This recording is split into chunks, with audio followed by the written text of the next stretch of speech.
আন্দোলনের জেরে, এটা নিয়ে কি বলবেন? রাজ্যের পক্ষে আইনজীবী সুপ্রিম ওগুলো কোর্টে ডাক্তার বলবেন, ওগুলো আমি কি বলবো বলুন তো, আমি তো জানি না ওগুলো কিছু। মুখ্যমন্ত্রী চেয়েছিলেন আজকে সুপ্রিম কোর্টে যে কি রায় হবে হয়েছিলেন, বা আজকে যা দেখলেন? হয়েছে, তবে আমি আশা ছাড়িনি, আশা তো আছেই আমার। ডাক্তারদের আন্দোলন থেকে সরে যেতে বললো, 5টার মধ্যে আন্দোলন তুলে নিতে বললো, নাহলে সরকার ব্যবস্থা নিলে আমাদের কিছু করার নেই, যেটা জানালো সুপ্রিম কোর্ট। এটা এবার ডাক্তাররা বুঝবে, কি বলবো আমি এটা। মুখ্যমন্ত্রী বলছেন দেওয়া হয় আন্দোলন আপনার মেয়ের জন্য কিছু করতে চান কিনা সেটা জানতে চাওয়া হয়েছিল, এটা কি বলবেন? একদম মিথ্যে কথা বলেছেন উনি। টাকার অফার তো দেওয়াই হয়েছিল, কে মিথ্যে কথা বলছে?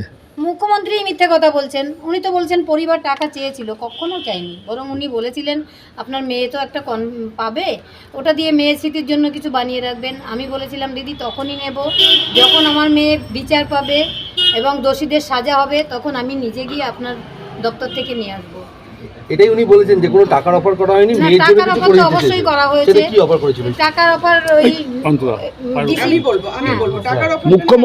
মুখ্যমন্ত্রী বলেছেন 1 মাস হয়ে গেছে, এবার উৎসবে ফিরুন, অনেক হয়েছে। সব দেশের মানুষ যদি ভাবে যে উৎসবে ফিরবে, কিন্তু দেশের মানুষ তো আমার মেয়েটাকে নিজের পরিবারের মেয়ে ভাবছে। তারা যদি পারে ফিরতে, আমার কিছুই বলার নেই। তবে আমার ঘরেও দুর্গাপুজো হতো, আমার মেয়ে নিজে করতো, সেটা তো আমার বাড়িতে তো কোনোদিন আর দুর্গাপুজোর আলো জ্বলবে না। আমার ঘরের প্রদীপ নিভে গেছে, আমি কি করে মানুষকে বলবো উৎসবে ফিরতে বলুন? 1 মাস হয়ে গেছে। যদি মুখ্যমন্ত্রীর ফ্যামিলিতে এরকম ঘটনা ঘটতো, উনি কি পারতেন এটা বলতে? নিশ্চয়ই পারতেন না। উনি বলছেন অনেক হয়েছে, অবরোধ করে মানুষের ক্ষতি হচ্ছে, পুজো আসছে সামনে, উৎসবে ফিরতে বলছে। এটা কি বলবেন যে এটা মানুষের স্বতঃস্ফূর্ত আন্দোলন? স্বতঃস্ফূর্ত আন্দোলন, মানুষ সবাই রাস্তায় নেমেছে। আমার মেয়েটাকে যেমন গলা টিপে ওখানে মারা হয়েছে, সব প্রমাণ লোপাট করা হয়েছে, ওটা এখন মানে আন্দোলনের গলা টিপে মারতে চেয়েছেন, আর কি বলবো। কারা কারা কারা কারা আন্দোলনে মারতে চাইছেন? মুখ্যমন্ত্রী স্বয়ং।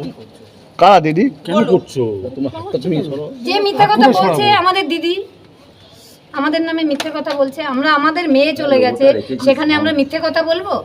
উনি আমাদের মেয়েটাকে আর ফিরিয়ে দিতে পারবেন না তো? আর কোনোদিনই তো আসবেন আমার বাড়িতে আগের মেয়েটা দিন আমার। বলা হয়েছিল সিন অফ ক্রাইম বদলে গেছে, আজকে দেখা যাচ্ছে যে ডেড বডির যে চালান সেই নথি পর্যন্ত নিয়ে এত সামান্য বিষয়গুলো পর্যন্ত রাখেনি। বলি কি ধামাচাপা দেওয়ার চেষ্টা হয়েছে? কি ধামাচাপা উনিই জানেন, উনিই বলবেন কি ধামাচাপা দেওয়ার চেষ্টা করছেন। দিদি আর